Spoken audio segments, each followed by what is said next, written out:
இந்த அன்னபூரணிக்கு பார்த்தீங்கன்னா, இவ்ளோ திமிரு இருக்கவே கூடாதுங்க. ஸோ என்னதான் வந்து பார்த்தீங்கன்னா, சிவா வந்து சிந்து கூட தான் சேர்ந்து வாழ விருப்பம் அப்படின்னு சொன்னா கூட, இவ கொஞ்சம் கூட பார்த்தீங்கன்னா, அதுக்கு வந்து அனுமதிக்கவே மாட்டேங்கிறா. இது ரொம்பவே பெரிய தப்புன்னு தான் வந்து நான் நினைக்கிறேன். சொல்லப்போனோம் அப்படின்னா, இதுல வந்து ஒரு முக்கியமான பெரிய வில்லியே வந்து இந்த பெரியம்மா மட்டும்தாங்க. அதாவது இந்த அன்னபூரணி தாங்க. ஸோ மத்தவங்க கூட வந்து அவ்ளோ ஈஸியா எடுத்துக்கலாம். சரி அப்படின்னு சொல்லிட்டு போயிரலாங்க. ஆனா இவள பொறுத்தவரைக்கும் வந்து பார்த்தீங்கன்னா, இவங்க 2 பேரையுமே பிரிச்சு வைக்கணும் அப்படிங்கிறதுலயே தான் குறிக்கோளா வந்து இருக்கா. ஸோ தாலி கட்டின புருஷனே மறந்துட்டு சிந்துவோட அன்பு எல்லாத்தையுமே வந்து தெரிஞ்சுக்கிட்டு அவ கூட சேர்ந்து வாழணும்னு நினைக்கும் போது குறுக்க இவ வந்து நின்றுட்டு பாத்தீங்கன்னா இதெல்லாம் வந்து பண்ணிக்கிட்டு இருக்கா. இது ரொம்பவே பெரிய தப்புன்னு தான் வந்து நான் சொல்லுவேன். இதை பத்தி நீங்க என்ன நினைக்கிறீங்கன்னு சொல்லுங்க. ஸோ அடுத்த வாரம் பாத்தீங்கன்னா என்ன நடக்க போகுதுன்னா, இந்த மாதிரி 2 பேருமே ஹோட்டல்ல இருக்கிறத விசாரிச்சு தெரிஞ்சுக்கிட்டு நேரா அங்க போயிட்டு ஸோ சிந்துவை போட்டு பயங்கரமா அடிச்சதுல சிவா பாத்தீங்கன்னா நான் வந்து இந்த மாதிரி சிந்து கூட தான் வந்து நான் வந்து வாழ்வேன். அது மட்டும் இல்லாம கேஸ் வந்து கோர்ட்ல இனிமே தானே போய்கிட்டு இருக்கு. அப்படி இருக்கும்போது இப்ப நாங்க சிந்து கூட சேர்ந்து இருக்கிறதுல என்ன தப்பு இருக்கு அப்படிங்கிற மாதிரி வந்து சொன்னதுனால அப்போதைக்கு வந்து அவளால எதுவுமே வந்து பேச முடியல. ஸோ அதனால வேகமா போயிடுறா. அது மட்டும் இல்லாம பத்தாததுக்கு இந்த மகா பாத்தீங்கன்னா கூட இருந்துகிட்டு ஏத்தி விட்டுக்கிட்டு இருக்கா. பாத்தி பாத்தீங்களாக்கா அந்த சிந்து வந்து நம்ம சிவாவை எப்படி மாத்தி வச்சிருக்கா அப்படின்னு சொல்லிட்டு நீங்க என்ன சொன்னாலும் அதுக்கு வந்து சரி அப்படின்னு சொல்லிட்டு கேட்குற நம்ம பிள்ளைய வந்து இப்போ இந்த அளவுக்கு வந்து உங்களை எதிர்த்து பேசுற அளவுக்கு அவ மாத்தி வச்சிருக்கா. அவளை சும்மாவே விடக்கூடாதுக்கா. அவ இந்த வீட்டுல இருந்தா அப்படின்னா கண்டிப்பா சிவா வந்து மாறிடுவான் அப்படிங்கிற மாதிரி வந்து அவ அவ அவ பேச்சுக்கு என்ன பேசணுமோ எல்லாத்தையுமே பேசி பேசி பாத்தீங்கன்னா நல்லா ஏத்தி விட்டுக்கிட்டே இருக்கா. இதுதான்டா சாக்கு. இந்த சாக்கை வச்சு நம்ம உள்ள போயிடணும் அப்படிங்கிற மாதிரி பிளான் பண்ணி தான் அவ எல்லாத்தையுமே வந்து பண்ணிக்கிட்டு இருக்கா. ஸோ அதுக்கப்புறம் பாத்தீங்கன்னா வீட்டுக்கு வந்துடுறாங்க. இவங்களுமே கேம்ப் முடிச்சுட்டு வந்து வந்துடுறாங்க ஒரு வழியா. அதுக்கப்புறம் வந்து இங்க வீட்டுக்குள்ள வந்து சிவா வந்து சரி எல்லா வேலையும் முடிச்சுட்டு நம்ம வந்து ஹாஸ்பிட்டலுக்கு கிளம்பலாம் அப்படிங்கிற மாதிரி வந்து கிளம்பிக்கிட்டு இருக்காங்க. ஸோ அந்த நேரம் பார்த்து வந்து பாத்தீங்கன்னா இங்க வந்து அன்னபூரணி வந்து கூப்பிடுறாங்க. சிவா இங்க வா அப்படிங்கிற மாதிரி வந்து கூப்பிடுறாங்க ரொம்பவே கோவமா. ஸோ அந்த நேரத்துல சிவா அங்க வந்துட்டு வந்து என்ன பெரியமா சொல்லுங்க அப்படிங்கிற மாதிரி வந்து சொல்றாங்க. இங்க பாரு சிவா, நான் வந்து இப்ப சொல்றதுதான் வந்து கடைசி. இதுக்கு மேல நீ எதுவுமே வந்து என் வார்த்தைக்கு மறுபேச்சு நீ வந்து பேசவே கூடாது. நான் இப்போ ஒரு முக்கியமான விஷயம் எடுத்திருக்கேன். உனக்கும் சிந்துக்கும் பாத்தீங்கன்னா கோர்ட்ல டைவர்ஸ் கேஸ் போய்கிட்டு இருக்கு. அது உண்மைதான். ஆனா அதுக்காக வந்து அவ இந்த வீட்டு மருமகளா வந்து என்னைக்குமே ஆகிரவே முடியாது.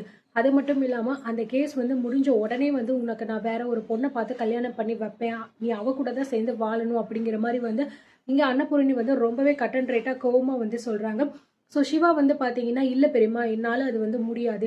சிந்துவை தான் நான் வந்து என் மனைவியா ஏத்துக்கிட்டேன். நான் வந்து சிந்து கூட சேர்ந்து தான் வந்து வாழணும்னு ஆசைப்படுறேன். ஆனா அதுக்காக வந்து நீங்க வந்து எப்போ வந்து அதுக்கு அனுமதி கொடுக்குறீங்களோ அப்போ நான் சிந்து கூட சேர்ந்து வாழ்ந்துக்கிறேன். அது வரைக்கும் நான் வந்து உங்களோட அனுமதிக்காக நான் வெயிட் பண்ணுவேன். ஆனா சிந்துவை என்னால மறக்க முடியாது. அவளை தவிர வேற எந்த வாழ்க்கையுமே என்னால வந்து யோசிச்சு கூட பார்க்க முடியாது அப்படின்னு சொல்லிட்டு நம்ம சிவா வந்து கட் அண்ட் ரைட்டா வந்து சொல்லிடுறாரு.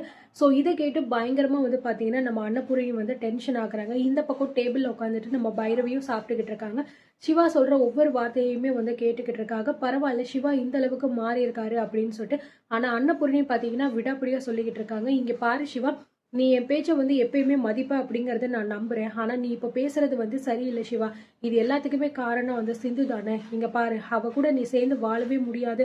அதுக்கு நான் வாழவும் விட மாட்டேன். அதை நீ இப்பயே வந்து மறந்துரு அப்படிங்கிற மாதிரி வந்து சொல்றாங்க. அது மட்டும் இல்லாம நான் சொல்றத மீறியும் நீ வந்து அவ கூட தான் சேர்ந்து வாழ்வ அப்படிங்கிற மாதிரி நீ ஒரு முடிவு எடுத்த அப்படின்னா அதுக்கப்புறம் நான் என்ன முடிவு எடுப்பேன் அப்படிங்கிறது உனக்கு நல்லாவே தெரியும். அந்த ஒரு நிலைமைக்கு மட்டும் எனக்கு கொண்டு வந்துடாத அப்படிங்கிற மாதிரி வந்து பயங்கரமா வந்து கோவப்பட்டு நம்ம அன்னபூரணி வந்து பேசிக்கிட்டு இருக்காங்க. இது எல்லாத்தையுமே வந்து நம்ம சிந்துவும் பாத்தீங்கன்னா ஓரமா நின்று வந்து பாத்துக்கிட்டு இருக்காங்க. ஸோ அவங்களுமே ரொம்ப ஃபீல் பண்ணிக்கிட்டு இருக்காங்க. அப்படி நம்ம என்ன தப்பு பண்ணிட்டோம்? டாக்டர் கூட சேர்ந்து வாழணும் அப்படிங்கிறதுக்காக தான் இப்படி ஒரு பொய் சொல்லி அவரை கல்யாணம் பண்ணிக்கிட்டோம். இப்போ அவரே நம்மள வந்து ஏத்துக்கிட்டாரு. ஆனா எதுக்காக இந்த அன்னபூரணி அத்தை வந்து இந்த அளவுக்கு வந்து பண்ணிக்கிட்டு இருக்காங்க? என்னையும் டாக்டரையும் பிரிச்சு விடணும் அப்படிங்கிறதுக்காக இவ்வளோ பேச்சு வந்து பேசிக்கிட்டு இருக்காங்களே. டாக்டர் வந்து இப்பதான் வந்து அவங்க பெரியம்மா பேச்சு மீறி வந்து எனக்காக கொஞ்சம் பேச ஆரம்பிச்சிருக்காரு. கடவுளை, எப்படியாவது டாக்டர் என்கிட்ட இருந்து பிரிச்சிடுறாத, நானும் அவரும் ஒன்னா இருக்கணும் அப்படின்னு சொல்லிட்டு ரொம்பவே ஃபீல் பண்ணிக்கிட்டு இருக்காங்க. ஸோ இந்த பக்கம் அன்னபூரணி இப்படி சொன்னோடனே வந்து சிவாவுக்கு என்ன பேசுறதுனே வந்து தெரியல. உண்மையிலே பாத்தீங்கன்னா அன்னபூரணி வந்து ரொம்பவே வந்து பிளாக்மெயில் பண்ணிக்கிட்டு இருக்காங்க சிவாவை பிடிச்சி. நீ இது வந்து நான் சொல்றதை நீ கேட்டுதான் ஆகணும் அப்படிங்கிற மாதிரி ஒரு அதிகாரம் தான் பண்ணிக்கிட்டு இருக்காங்க. ஆனா அவங்கள பொறுத்த வரைக்கும் அது பாசம் அப்படி இப்படின்னு சொல்லிக்கிட்டு இருக்காங்க. ஆக்சுவலி சொல்ல போனோம்னா இது வந்து உண்மையிலே ஒரு அதிகாரம் தான். தான் சொல்றதுதான் இவன் கேட்டே ஆகணும். அப்படி கேட்கணும் அப்படின்னா நான் என்ன வேணாலும் செய்வேன் அப்படிங்கிற மாதிரி ஒரு கேவலமான ஒரு புத்தி தான் இந்த அன்னபூரணிக்கு இருக்கு. ஸோ இது ஏன் அவளுக்கு வந்து புரிய மாட்டேங்குது? தான் புள்ளைக்கு ஒரு நியாயம், இன்னொருத்தனுக்கு வந்து ஒரு நியாயம் அப்படிங்கறதுல தான் அவ வந்து இருந்துகிட்டு இருக்கா. ஸோ கண்டிப்பா யாராவது ஒரு ஆள் வந்து அவளுக்கு வந்து இப்படி பேசுறதெல்லாம் தப்பு அப்படின்னு சொல்லிட்டு புரிய வைக்கணும்.